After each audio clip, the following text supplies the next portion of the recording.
Usisahau kusubscribe, like, comment, share kwa ajili ya kuendelea kupata habari mbalimbali za kimichezo ambazo sisi tutakuwa tunakuwekea hapa ndani ya Mafie TV. Bwana, leo tunakupenyezea taarifa moja ambayo inatoka ndani ya kikosi cha Young Africans, ikiwa ni sehemu ya wachezaji, ikiwa ni taarifa ambayo inahusu wachezaji wawili ambao wamefanya vizuri zaidi katika msimu huu, lakini na msimu wa mwaka jana ambao umepita, huku ikiwa ni kilio kwa mashabiki wa Young Africans ambao wanaweza wasiwaone katika msimu unaokuja wachezaji hao ambao wamekuwa bora zaidi. Lakini kwa wachezaji wenyewe itakuwa ni faida, kwa sababu wanakwenda kuendeleza soka lao katika upande wa kimataifa. Hapa namzungumzia Clement Mzize pamoja na Stephanie Aziz Ki, ambaye tumemuona akiwa katika ubora wa hali ya juu katika ligi kuu ya NBC Tanzania bara, lakini vile vile naye Clement Mzize tumemuona akiwa ni mchezaji bora ndani ya kikosi cha Young Africans katika msimu 2024-25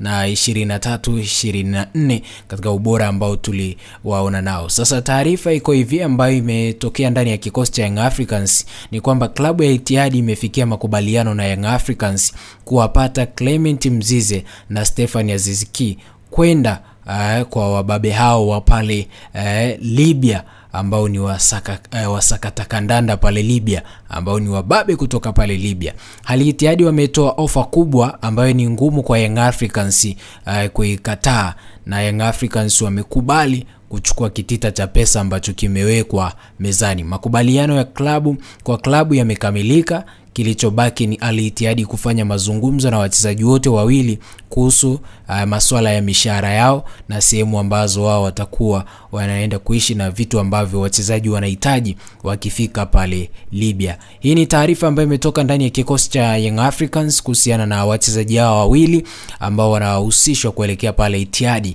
na unaambiwa makubaliano yameshakamilika baina ya club na club.